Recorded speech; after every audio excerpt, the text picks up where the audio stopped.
En 1836, en una casa que parecía respirar con la arrogancia de sus columnas blancas y el pulso lento de los abanicos, los espejos no contaban la verdad.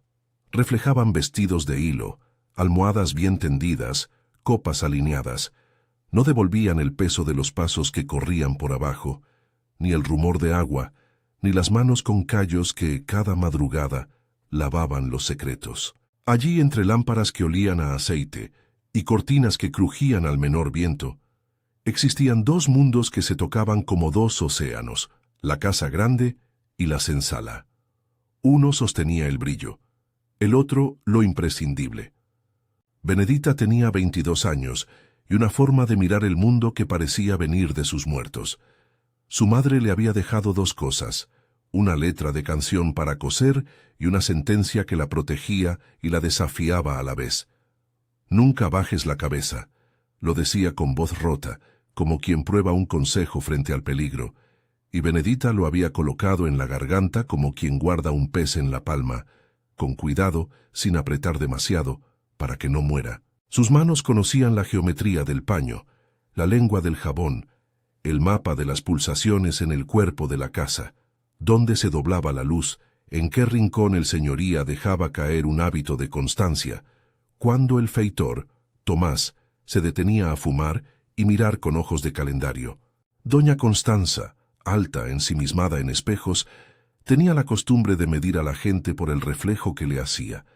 Si algo en la casa le devolvía una idea contraria a la que había comprado con su apellido, lo borraba con la misma facilidad con que cambiaba de perfume. Su hijo Joaquim crecía como una figura destinada a la repetición, educación escogida, miradas que le faltaban esfuerzo, promesas que nadie le pidió. Era un joven que aprendía a ser heredero más por la ausencia de pruebas en contra que por méritos propios. Su interés por las cosas que no eran suyas se manifestaba en la trivialidad, roces, exigencias, desprecios que recogían la servidumbre como quien recoge leña. Tomás el feitor era la parte visible de la casa que dolía. No necesitaba ordenar con voz alta. Su presencia, la manera en que apoyaba la espalda en la puerta, bastaba para que los pasos bajaran la frecuencia. Tenía un ojo entrenado en la disciplina y otro en la moneda. Ejecutaba las decisiones de la señora con una puntualidad que parecía honrosa, y a la vez ejercía sobre las vidas de la senzala una contabilidad de faltas que se saldaban en golpes y vergüenzas. Aquella mañana comenzó, como muchas otras, con el ruido del agua y el canto apagado de las mujeres. Pero hubo un hábito que se rompió. Un vaso quedó en el borde de la mesa mal puesto. Una bendición que no se pronunció. Una fruta que en el descuido rodó y fue pisada por botas que no sabían reparar el daño. Fue una nimiedad, una de esas pequeñas fisuras que tiran de un tejido entero. Doña Constanza vio la marca y la llamó con una voz que no admitía duda. Benedita respondió como siempre, con la cabeza inclinada y las manos pegadas al delantal. No hubo excusa capaz de seducir su rigor. La bofetada vino en público, delante de la fila organizada de cuerpos que esperaban su mirada. No fue un gesto improvisado, fue un corte destinado a dejar huella. La mano de la señora cayó sobre la mejilla de Benedita con esa mezcla de sorpresa y sentencia que solo sabe provocar quien no teme a la mirada de los demás. El sonido que produjo la piel al encontrar la palma se quedó suspendido en el aire, y las copas, las sombras y las paredes parecían contener la respiración hasta que Tomás, con la lentitud de quien firma un documento, marcó el paso, al tronco. El tronco donde castigaba no era un símbolo antiguo, era una máquina cotidiana. Allí, las espaldas quedaban a la vista y los demás aprendían a obedecer por anticipación. Benedita conocía el dolor, lo había acariciado en su propia espalda, y también sabía que el dolor podía convertirse en una señal. Mientras los brazaletes del látigo se preparaban, mientras Tomás ajustaba su cinturón como si afinara una cuerda, la mujer que había rehecho su vida en la senzala clavó en la memoria la palabra de su madre: «Nunca bajes la cabeza». No era una orden para la sumisión, era una promesa de mantener la mirada intacta frente al mundo. El castigo fue aplicado con la mecánica de siempre. Algún quejido que no se atrevió a hacer grito, la postura forzada, la piel que marcaba un mapa de líneas. Pero en la humillación, en el punto de contacto entre la mano del poder y la carne de la servidumbre, se encendió algo que no era solo dolor. Allí nació la decisión. No la venganza descarnada que aniquila, sino una resolución fría, como una estaca clavada en la madrugada. Si la casa exigía sumisión hasta la muerte, habría quien se atreviera a regalarle una lección de dignidad. Benedita, mientras encajaba las marcas en su espalda, dejó de aceptar el papel que le atribuían. Sus ojos, que quedaban empapados en una luz de desafío, se volvieron inventario de tiempos y espacios, la hora en que el Señor saldría a caballo, la escotilla por la que transitaban los carros de leña, la guardia de Tomás en la tarde, el sonido de la risa de Joaquim en la galería. Fue así como la humillación se volvió semilla. Se cuenta que las casas grandes son libros de rituales, y las mujeres de la senzala leyeron aquellos rituales como quien descubre un mapa con rutas de escape. Asira, Rosa y Sira se convirtieron en los ojos y oídos de ese mapa. Asira tenía manos de costurera y la astucia para esconder mensajes en dobladillos. Rosa conocía las mareas y sabía qué caminos del barro se congelaban en la noche. Sira, de voz grave y pasos precisos, era la encargada de sostener la calma cuando la tensión amenazaba con abrirse como herida. El plan se fue haciendo con la paciencia de las labores domésticas, sin adornos, con una precisión que se aprendía con la repetición. No fue heroísmo sublime, fue ingeniería de necesidad. Las mujeres practicaban a escondidas pequeños gestos que parecían inocentes.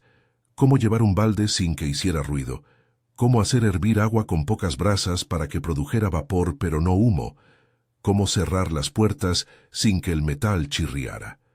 Ensayaban señales mínimas, un cloqueo particular de la olla, un temblor en la cortina que significaba «pasa ahora», una palabra de canción que abría la boca de las placas de la memoria para volver a respirar una orden. Los ensayos no estuvieron exentos de miedo. Tomás rondaba como sombra de calendario. Su mirada podía detenerse en un rostro y, en esa pausa, romper planes. Hicieron cuentas. Cuántos peldaños por minuto, cuánto tardaba en bajar el señor Juan Batista del caballo, qué tiempo transcurría entre una llamada y otra. A cada dato lo añadían a la tabla de riesgos. No buscaban la perfección, solo la plausibilidad de un milagro pequeño. Que la acción pasara sin que la maquinaria brutal de la casa pudiera cerrarla en su boca. Había complicidades fuera de la senzala. Se mencionaban con el pudor de las cosas secretas, casas de negros libres en un pueblo cercano, varias bocas que se abrían a ofrecer abrigo, el nombre de quilombos que eran rumor y refugio. Se tejieron nombres como redes, alguna mujer que había pasado antes por el peligro, un carro de un mercader que pretendía llevar leña y podría llevar también alguien en la caja, el patrón de una pulpería a quien se le pagaba con manos más que con monedas para que mirara hacia otra parte. La solidaridad no era solo palabra de consuelo, era estrategia. Alrededor del plan, las mujeres mantuvieron una vida exterior que no delataba nada. Benedita volvió a su puesto como si nada, lavó el mantel, arregló el cuello del joven Joaquim, cuando éste se acercó para ajustar un pliegue. Su sonrisa era la de la limpieza, su gesto la costumbre. Dentro, sin embargo, la tensión se acumulaba como agua en represa. Se ensayaban rutas de salida, por la puerta de servicio que daba a la huerta de atrás, o por un agujero en la bodega que casi nadie usaba después de la siesta. Las manos aprendieron a contener el temblor, la lengua a medir las palabras. En las noches previas, cuando la casa parecía más pobre en vigilias y más rica en silencios, las mujeres entonaban canciones que eran a la vez consagración y conjuro. No eran himnos de guerra, eran letanías de la continuidad, cantares que anunciaban a la memoria que las lágrimas podían transformarse en compañía y que las manos compartidas podían coser un corsé de protección. Allí, entre ollas que chisporroteaban y costuras que avanzaban, se urdió una voz común que decía: «Si a una la quitan, nos levantamos por todas». El día fijado llegaría con la luz rojiza de una mañana que prometía calor. Doña Constanza había decidido que ese sería el día del baño de hierbas. Un ritual que, en su vano empeño de curar la piel, exigía de ella la presencia de una persona de la senzala para preparar las infusiones, calentar el agua y atender a cada paso. La fecha fue escogida con el cinismo con el que se elige la hora de una fiesta. Cuando más público habría, cuando la casa suspiraba más confortable. Pequeños imprevistos amenazaron la operación desde antes del alba. Un criado reciente que no conocía las señales, un ranchero que se presentó temprano a hacer una entrega y que preguntó por la leña con más curiosidad de la habitual. La risa de Tomás, que sonó en un pasillo distinto al estipulado. Cada uno de esos tropiezos se resolvió con la calma de la costumbre. La costura de Asira ofreció un falso enganchón que exigió la presencia de la señora. Excusa suficiente para cambiar la ruta de la vigilancia. Rosa, con su conocimiento de los caminos, desvió la mirada del carro de la entrega hacia la huerta para hablar del estado de las plantas. Sira, que debía estar cerca de la cocina, dejó caer una cucharilla que dijo «perdona», con un ruido que nadie encontró sospechoso. El momento decisivo fue una composición de detalles. La olla humeante, el paño mojado que se colocó en la cabeza de la señora para que el vapor hiciera su efecto, la puerta de la galería que quedó entreabierta. Benedita tuvo que cargar el balde hasta el borde de la bañera improvisada y con la práctica de quien sabe medir riesgos, acercarlo sin ruido. Sentía el calor que se ascendía por las pochitas del metal. El agua movía en su interior un aroma a hierbas amargas. En su cabeza, el consejo materno parpadeaba como un faro. Nunca bajes la cabeza, no como una orden de rebelión sin sentido, sino como la brújula para saber qué mirar cuando el mundo ofrecía su peor cara. Había un tiempo para el gesto, un pasillo, un ruido de botas, una respiración ajena. El plan dependía de la sincronía mínima, un tropiezo del criado que entrara en escena, la carcajada de Joaquín que se demorara en un corredor, la distracción de Tomás en revisar un cajón donde creía encontrar cuentas sueltas. Benedita fijó la dirección del balde con los ojos. Con las piernas templadas por el secreto, avanzó. El choque fue breve y sonoro. El agua caliente cayó como una masa sobre la señora. El vapor se elevó y partió el aire. La reacción fue inmediata. El espejo donde doña Constanza se miraba como quien revisa el propio crédito se empañó y por un instante dejó de devolverle la presencia que ella había comprado. El grito cortó la armonía del salón como un cuchillo. No hubo en ese momento tiempo para la venganza. Hubo confusión, un tropel de cuerpos que corrieron como reses asustadas por un ruido extraño. Tomás, más rápido que la luz en salir, gritó órdenes que no fueron obedecidas de la forma acostumbrada. La casa, que hasta entonces se había ajustado a su voz, titubeó. Joaquín, en medio de la escena, halló su mundo deshilachado por una mancha de agua y por la sensación de que su madre, aquella fortaleza que lo sostenía, era también vulnerable a manos que él suponía inferiores. Su rostro mostró no la ira del heredero siempre en su puesto, sino la sorpresa del que ve por primera vez que el espejo puede dejar de devolver la imagen prometida. Benedita en la confusión no esperó a ver el desenlace de la ofensa. La operación de salida, que se había ensayado en dobladillos y sobre el calor de las sartenes, se activó como un mecanismo vivo. Asira tiró del delantal de una criada para trazar la ruta. Rosa dejó caer un cesto que obstaculizó un pasillo. Sira abrió la puerta de servicio con un golpe casi imperceptible. Las mujeres que habían participado no eran heroínas de epopeya. Eran artesanas del hecho común que por esa razón sabían moverse con una eficacia que intimidaba a los que consideraban la casa como un reino ordenado. La fuga fue un concierto de silencios. Benedita bajó por la escalera lateral con la velocidad de quien ha aprendido a no mirar atrás, y sin embargo, su carne se volvió a todos los recuerdos. La canción de su madre, la marca del castigo que ardía en su espalda como una verdad, el nombre de cada mujer que la sostenía en esa hora. Fuera, la noche todavía no había caído. El sol, perezoso, dejó un rastro de luz que hacía brillar las gotas en la piel y en los vestidos. El carro que debía recogerla estaba en su sitio, con la lona doblada como boca que estaba por cerrar. Un hombre de confianza que no preguntaba demasiado, empujó el carro y arrastró a Benedita hacia allá donde la casa no tuviera mando. En la casa quedó el alarido de la señora, el tropel de sirvientes que corrían y la figura de Tomás clavada como un centinela que buscaba un culpable.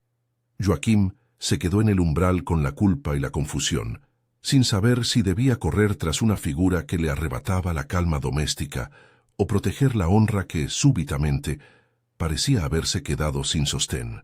Su torpeza era la de quien no ha aprendido a tomar decisiones que no sean ajenas. Todo lo que intentó para recomponer su mundo sonó a gesto desorientado. La noche trajo el rumor.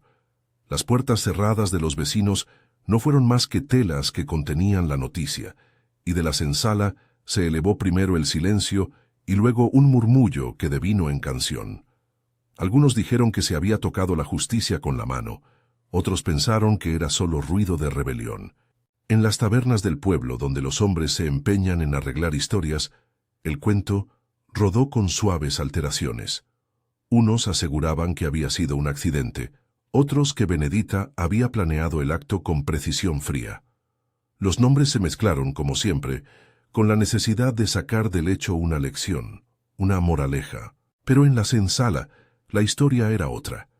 Una sucesión de rostros que se miraban con el alivio de saber que la acción había sido posible, de quienes celebraban en secreto la valentía de una compañera, de quienes también sentían el miedo de haber puesto una diana sobre todas sus vidas. Los pasos que habían conducido al carro, la mano que había empujado la rueda, los ojos que habían guiado la ruta hacia el quilombo, todo quedó guardado como quien guarda un tesoro que puede quemar si cae en manos equivocadas. El carro se alejó a través de caminos de barro que conocía Rosa como el mapa de su propia infancia. La noche los tragó. La sombra de los árboles fue como un techo provisional.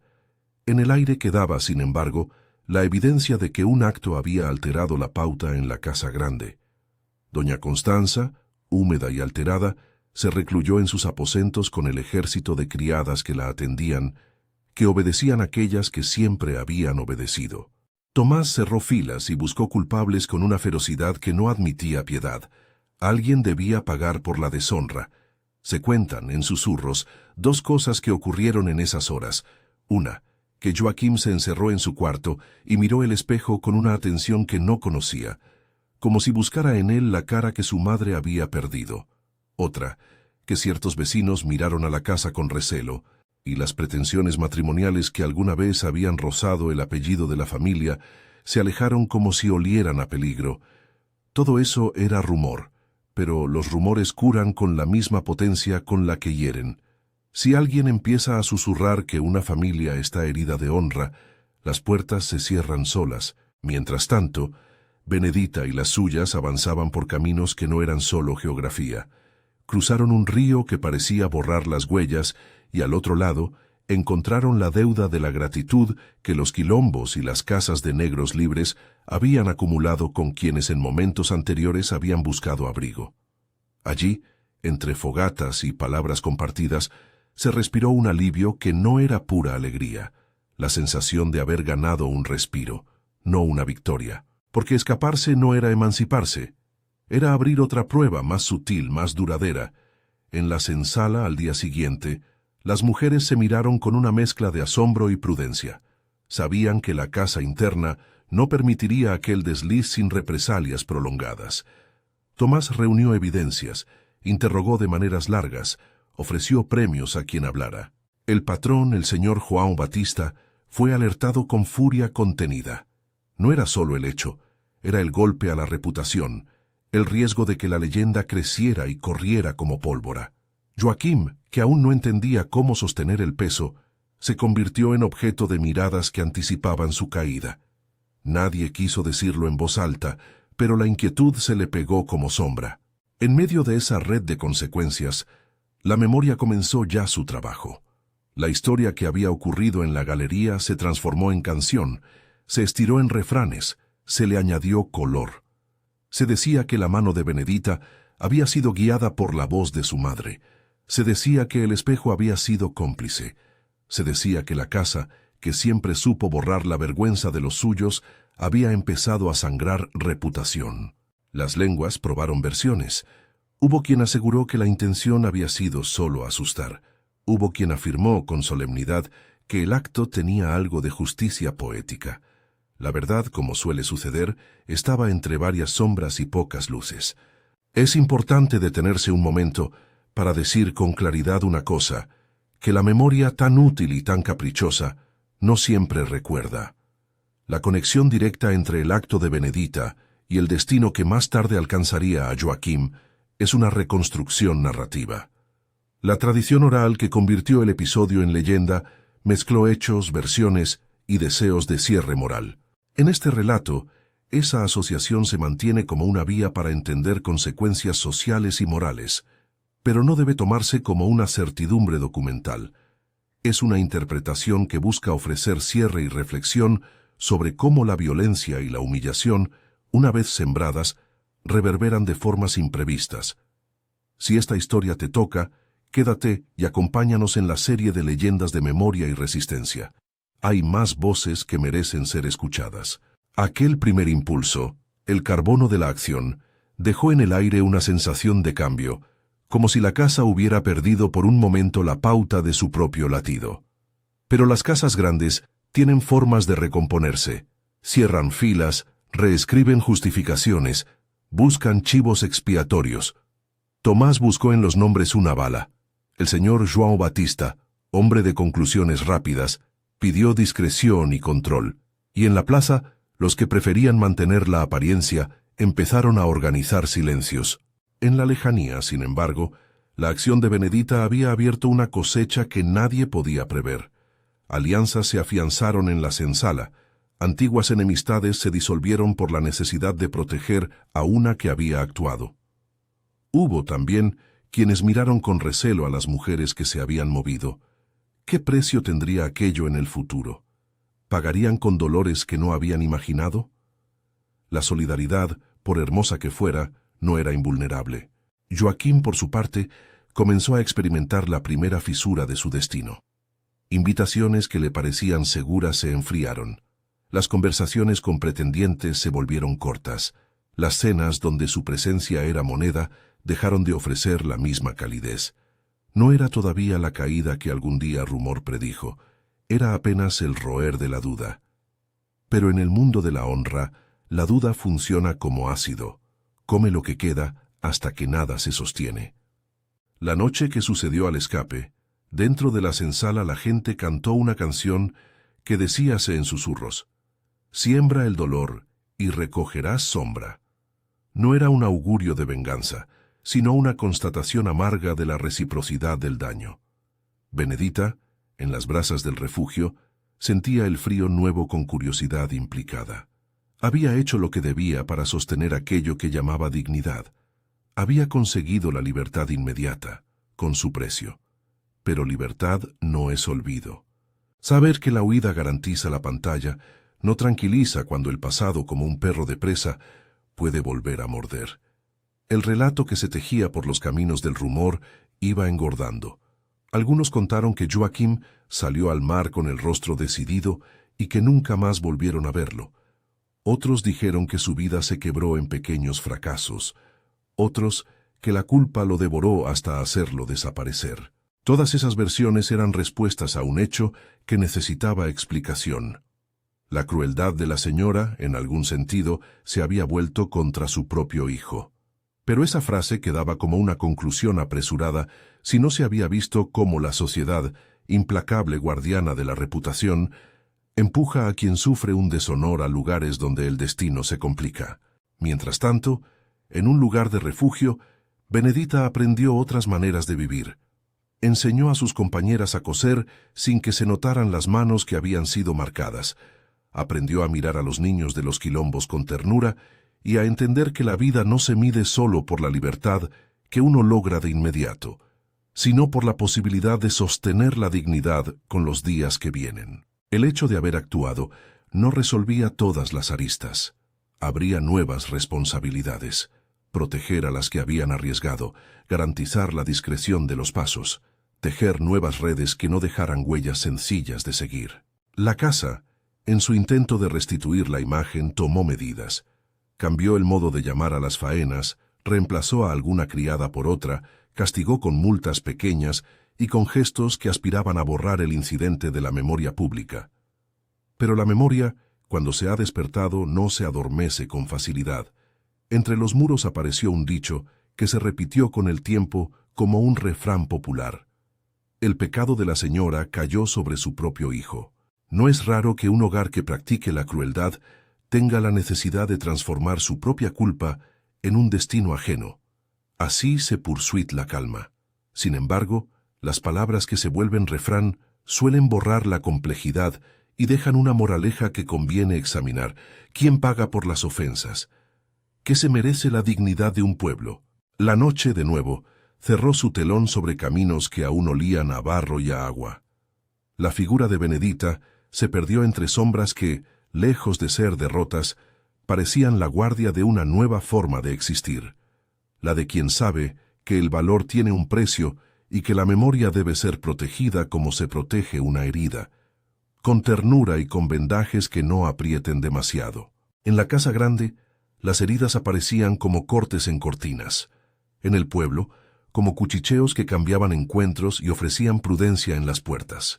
Quedaba mucho por resolverse: la reputación de la familia, la posición de Joaquim, la seguridad de las mujeres que habían participado en la operación. Los actores se redistribuían, algunos ganaban peso, otros lo perdían. La vida, que es paciente con las rupturas, se dispone a seguir, y en esa paciencia, en ese ligero avanzar, estaba la pregunta que se haría sin cesar: ¿hasta dónde llega el precio de la dignidad? ¿Qué parte de uno se paga para no inclinar la cabeza? Comenta y comparte esta historia si crees que la memoria merece ser escuchada. ¿Qué te impresionó más de lo ocurrido hasta ahora? La casa no tardó en recomponer su postura ante la vergüenza. Las cortinas se cerraron con más prisa, los manteles se blanquearon con más cuidado, y las conversaciones en los salones comenzaron a girar con un mismo centro: limpiar la mancha antes de que se secara. Tomás no era hombre que aceptara la humillación sin respuesta. Sus pesquisas fueron metódicas y frías. Interrogó a los criados con la paciencia de quien teje una soga, rastreó huellas en el barro, revisó al dedillo los horarios, prometió recompensa a quien hablara. Pero la sensala había aprendido, en siglos de exigencias, el arte de guardar secretos. Los nombres quedaron escondidos en dobladillos, las rutas en canciones, las pruebas en labios apretados. Aún así, no todo pudo mantenerse en silencio.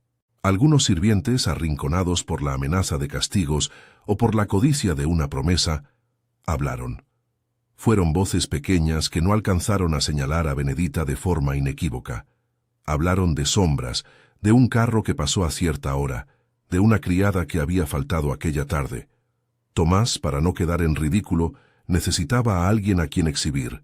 Eligió reemplazos y multas, cambió tareas y castigó con trabajos más ásperos a quienes no supieron defenderse. Se castigó con la mirada más de lo que la justicia materializó. Se buscó en los lugares fáciles una explicación que apaciguara el orgullo herido. En la plaza, donde la reputación se mide con la precisión de una balanza pública, la familia Batista comenzó a sentir el roce de la sospecha. Las invitaciones se hicieron más escasas. Los noviazgos que había rozado el apellido se enfriaron en sonoros silencios. Joaquim, cuyo futuro había parecido siempre garantizado por el sonido de las monedas en las manos de otros, empezó a notar que los pasos de los que antes le sonreían se volvían cautelosos. Su mundo de certeza se resquebrajaba no por actos propios, sino por la percepción de que su hogar, su estirpe, había sido tocada por la desordena. Lo que para Benedita fue una decisión calculada, para Joaquim fue una herida que no sabía nombrar. En su cuarto, lleno de objetos que siempre le habían servido para recordarse a sí mismo, el joven se encontró con la imagen empañada del espejo que tanto prometía. Antes del incidente, el espejo le devolvía un futuro sin preguntas. Ahora le devolvía dudas que se pegaban en la piel como humedad. Que en el pueblo, la gente comentaba con voz baja que su fisonomía había cambiado. Había en sus ojos una fatiga temprana, la rigidez de quien siente que su red se afloja. ¿Fue acaso la soledad la que le empujó a las decisiones que luego se convirtieron en rumor? ¿Fue acaso la necesidad de huir de miradas que le recordaban la fragilidad del apellido? Los relatos orales que circularon después ofrecen varias versiones y ninguna certeza. Que Joaquín bebió en exceso hasta desvariar, que se embarcó con apuros en una lancha para demostrar valentía y nunca volvió, que salió al muelle con un saco y la cabeza llena de decisiones y fue visto por última vez mirando el horizonte. La versión que tomó mayor cuerpo afirmaba que, una tarde de niebla, subió al pescante de un barco, se acercó al mástil y sin entender del todo por qué, saltó o cayó al mar. Otros dijeron que el barco zozobró por una tormenta, otros que simplemente se marchó y se perdió en el mapa de la costa. Todas esas versiones compartían algo: el efecto social que la humillación de la señora había tenido sobre la familia. En tiempos y lugares que miden la honra con un compás de murmullos, una mancha bastaba para abrir el camino a la caída. La frase, repetida en tabernas y puertas, fue ganando forma. La crueldad de la señora se volvió contra su propio hijo, no como sentencia divina, sino como eco de una sociedad que, ante la vergüenza, empuja a sus miembros a tomar sendas destructivas. Fue ese eco el que se hizo leyenda. En el refugio donde Benedita vivía ahora, entre fogatas y rostros que se habían vuelto su nueva familia, la vida no era la celebración de una conquista, sino la sucesión cotidiana de pruebas. Los quilombos y algunas casas libres ofrecían abrigo, pero no prometían olvido. Las horas allí se llenaron de labores que tenían la misma dureza de antes: coser, cuidar, cocinar. Cambió la geografía, no la exigencia de trabajar para sobrevivir. Y cambió la libertad. Ya no era la de aceptar humillaciones, pero sí la de cargar con el miedo de que la paz fuera breve y que la redada llegara. Benedita vivió con la sensación constante de un costo que no siempre podía calcular.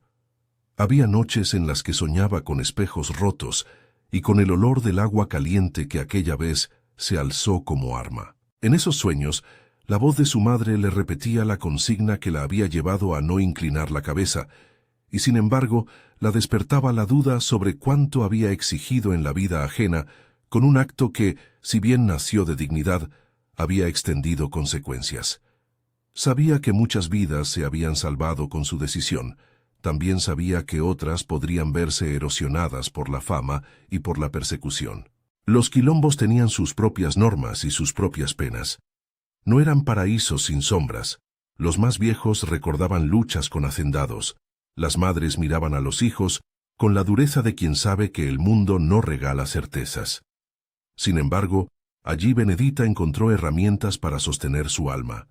Cantos que dulcificaban el miedo, manos que enseñaban oficio y, sobre todo, la certeza de que su acto había significado algo más que una venganza. Enseñó a las suyas a coser sin dejar rastro, a mover carros con discreción, a contar la hora por los sonidos del pueblo más que por relojes de metal.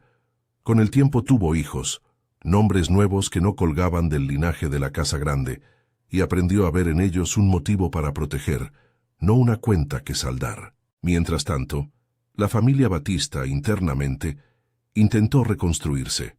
El señor João Batista, hombre acostumbrado a dirigir los hilos del mundo, reforzó contratos, aumentó la vigilancia, buscó matrimonios favorables para Joaquim antes de que su imagen se borrara por completo. Pero en la trama social la retirada de complicidades pesa como roble que deja de sostener techos. Los vínculos se debilitaron, los favores escasearon. Para la gente del pueblo, la casa quedó con una marca, no tanto por el agua que la señora recibió en su cuerpo, sino por la fractura en la idea de invulnerabilidad que esa casa representaba. Con el paso de los años, la historia de Benedita se fue convirtiendo en relato, que circulaba con variantes y añadidos. Aparecieron versiones que aumentaban su heroicidad, otras que la reducían a simple audacia. Aparecieron quienes, por miedo o por interés, la desautorizaban. Aparecieron también los que la erigieron en símbolo. En las noches de reunión, las mujeres todavía tarareaban aquella canción que decían en un susurro: «Siembra el dolor y recogerás sombra».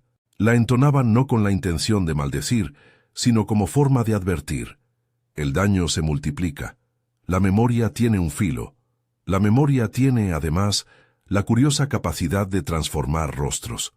A Benedita la convirtieron en imagen que podía sostener múltiples lecturas.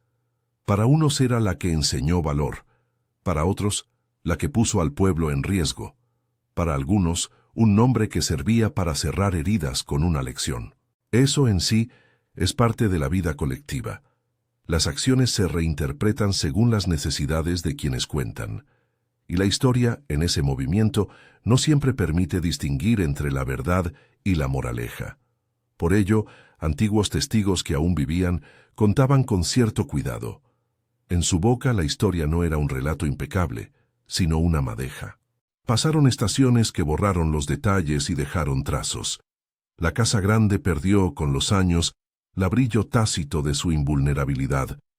Algunos de sus muebles se vendieron, otras piezas de la familia se realojaron, y la señora, marcada por aquella quemadura y por las miradas, envejeció con la rigidez de quien ha perdido un espejo que le devolvía el mundo en orden. Joaquim, por su parte, dejó en las bocas del pueblo distintas versiones de su final. Murmuraron que su cuerpo fue encontrado en otra costa, que su corazón no resistió la humillación, que se lanzó al mar para borrar un apellido que ya no quería llevar. Ninguna de esas versiones tuvo la certeza documental que la historia exige. Todas tuvieron, sin embargo, el poder de cerrar una narrativa social. En el pueblo, como en todo lugar que escucha su propio eco, se empezaron a formar refranes. Uno de los más reiterados fue precisamente ese que la memoria había acuñado con su temblor. El pecado de la señora cayó sobre su propio hijo. Se repetía como advertencia, como moraleja en la boca de quienes querían señalar que la crueldad no cae solo sobre el oprimido, que también hiere a quienes la practican o la sostienen. Era una frase que, por su sencillez, encajaba en las charlas de taberna y en las canciones de ronda. Y así, la historia original fue dejando espacio a la leyenda. No todo fue reparación ni triunfo en el relato. La solidaridad que había permitido la fuga de Benedita tuvo su precio. Otras mujeres fueron interrogadas, algunas fueron trasladadas a otras haciendas, otras sufrieron castigos menores que servían de recordatorio. La resistencia, en ese sentido, no anuló la brutalidad del sistema, la desafió y puso en evidencia sus fisuras. El equilibrio entre dignidad y costo quedó ahí, para quienes vivieron la experiencia y para quienes la transmitieron después, con la melancolía de quien sabe que cada victoria lleva consigo una factura. Con los años, Benedita volvió a ver su tierra en breves visitas disfrazadas de paso. Mandó noticias por mensajeros que cambiaban su rostro por seguridad. Cruzó, en una conocida ocasión, por el mercado donde la gente todavía la miró con sorpresa, algunos con cariño y otros con recelo. No buscó fama. Había aprendido que la mirada pública podía ser tanto una protección como una jaula. Su vida se tejió en pequeñas certezas.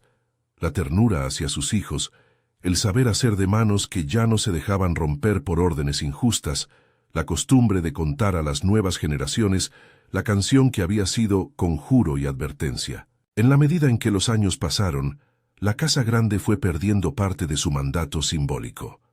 El espejo del salón principal, que durante un tiempo permaneció empañado por la memoria, fue finalmente cambiado de lugar.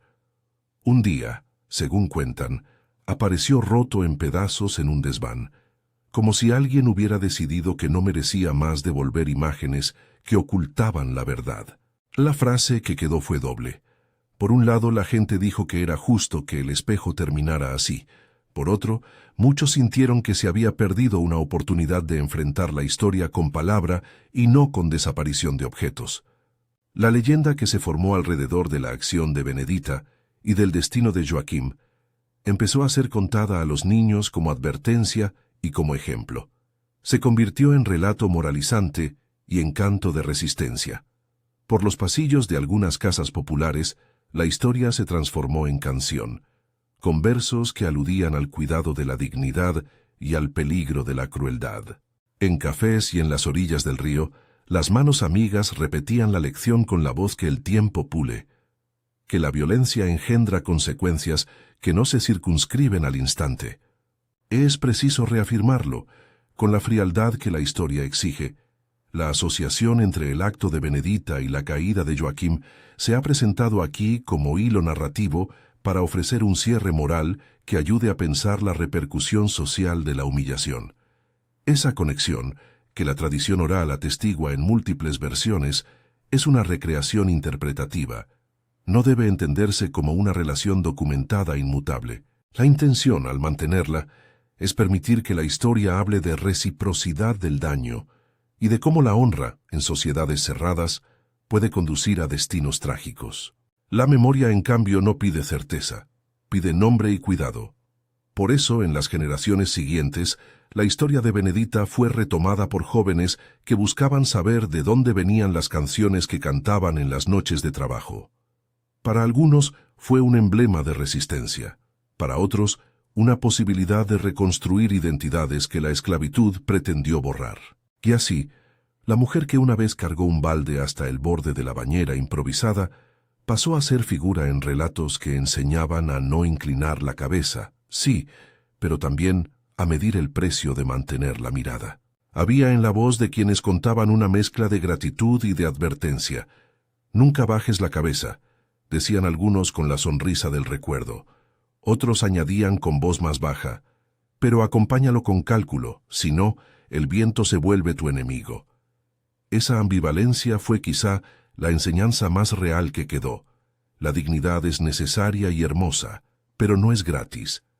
La resistencia tiene rostro humano, y como tal, paga con heridas, con noches de cuidado, con el temor constante a la represalia. En el tramo final de esta historia, cuando las estaciones habían convertido lo inmediato en memoria y la memoria en canción, la figura de Benedita se desdibujó en la costumbre de la gente. Sus hijos crecieron con nombres que no recordaban, en lugares que no eran reflejo de la casa grande. Joaquim dejó un vacío que la sociedad intentó llenar con explicaciones diversas. Algunos escritos, pocos y dispersos, reconstruyeron su salida hacia el mar como un final trágico que, en la torcida lógica del pueblo, cerraba la cuenta de la honradez mancillada por la mano de una criada. Quedan en la orilla del presente lecciones que no necesitan martillar culpabilidades ni exaltar venganzas. Queda la comprensión de que, cuando la violencia se ejerce desde arriba, sus ecos no se limitan al cuerpo sobre el que cae. Se propagan en el tejido social y pueden romper destinos que nada tenían que ver con el origen del daño.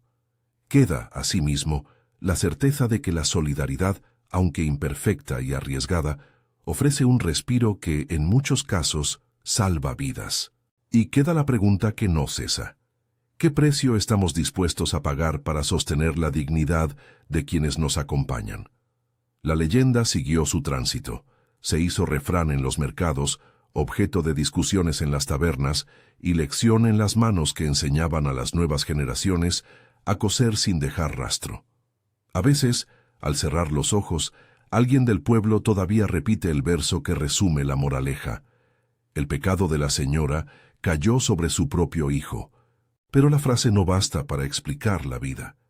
Al final, la historia reclama atención a los matices, a los costos y a la complejidad humana detrás de las decisiones. Si hoy nos detenemos a contarla, no es para glorificar la audacia ni para celebrar la ruina ajena.